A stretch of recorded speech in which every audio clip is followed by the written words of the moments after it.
looks like late night television is back to their regularly scheduled propaganda. Jimmy Kimmel returned and doubled down on his Charlie Kirk comments, and Stephen Colbert had Gavin Newsom on to spew anti-ICE messages just hours before a shooter attacked a facility in Dallas. Yes, late night television is not okay, and I know you're smart enough not to have tuned in last night, so here is what you missed. Disney resurrected Jimmy Kimmel Live after a 1-week suspension and a shooting on an ABC affiliate station by an alleged anti-Trumper. The show opened with a compilation of news channels talking about his comeback, calling it the biggest moment in broadcast history in a particularly self-gratifying style. Kimmel coming back to late night television. ABC chose to bring back their low-rating nighttime host. We are in for a monologue that will be a marker in late night show history. It's going to be in the moment. Yeah, no question, a huge moment in American history. It's one of the most pivotal moments in broadcast history. He will be delivering what is being dubbed the most anticipated monologue in late night in years. Maybe we should change? Yeah.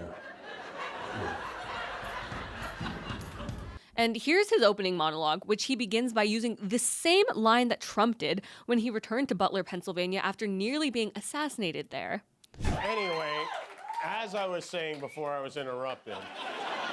As I was saying, Not only was this intro self-gratifying, it was also self-pitying. And that is, you understand that it was never my intention to make light of the murder of a young man. I don't think there's anything funny about it. I posted a message on Instagram on the day he was killed, sending love to his family and asking for compassion, and I meant it, and I still do. Basically, he said, I'm sorry if you felt like I was lying, but you're wrong. Wrong. That is absolutely wrong. Proved over and over again. Wrong. He actually advocated for the actions we... Megyn Kelly reacted on X by bringing up when he mocked her for giving a tearful apology about a blackface comment she made on NBC, which, by the way, wasn't half as malcontented as Kimmel's accusation that Tyler Robinson was a MAGA Republican. And it's important to note that the day of his comeback, Nexstar Media Group joined Sinclair Broadcasting Group in preempting Jimmy Kimmel Live on their ABC affiliate stations. Of the total 250 ABC affiliate stations, Sinclair owns about 40 and Nexstar 30. So there's that. Now let's check in on Stephen Colbert. Our long national late nightmare is over. Remember him? His show is still getting axed next year, and his fans also blamed the big bad Trump for that one. Colbert had California Governor Gavin Newsom on, and it went about as well as you could have expected. I fear that we will not have an election in 2028. I really mean that. It looks like the libs really didn't mean it post-Charlie Kirk assassination when they said that the temperature needs to be turned down. Or they did, but they only meant that for the right. You know, the side being actively targeted. Surely this type of aggressive rhetoric won't inspire leftists to take matters into their own hands, right? And so these are not just authoritarian tendencies. These are authoritarian actions by an authoritarian government. And speaking of aggressive rhetoric, here's what he had to say about ICE. Masked men jumping out of unmarked cars, people disappearing, no due process. No oversight, zero accountability, happening in the United States of America today. And not even 12 hours later, a man shoots up a Dallas ICE facility. Details at the time of filming this are still emerging, but rounds found near the shooter's body read anti-ICE. Now, I'm not saying that's incitement of violence, but if it looks like incitement of violence and it sounds like incitement of violence...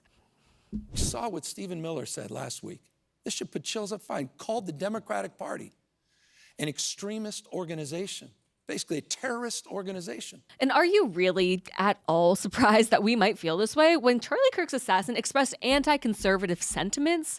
Or when a Democrat judge like DeCarlos Brown Jr., a criminal with 14 priors, essentially walked free, allowing him to murder Irina Zrutska in Charlotte, North Carolina? Or when your fellow governor, J.B. Pritzker, encouraged a protest against National Guardsmen when Trump announced that he wanted to send them into Chicago to help them with their crime issue? And how about where not one, one, but 2 attempts were made on the president's life. Colbert can have Newsom on to spew these liberal platitudes on air, but the evidence is in the headlines from the past few weeks that conservatives are facing increased violence. And as for Kimmel, after being put in timeout for a few days for lying, he gets to come back and host his show after he and his Hollywood cronies whined about censorship and free speech. And this detail might have flown under the radar, but speaking of censorship and authoritarianism, YouTube admitted to censoring content at the behest of the Biden administration. But no, Jimmy Kimmel's temporary suspension was the real threat to democracy. But you know who doesn't get to come back and host his show? Charlie Kirk. So spare me the ridicule if I and other Americans don't buy Kimmel's comeback and Colbert's intrepid reporting.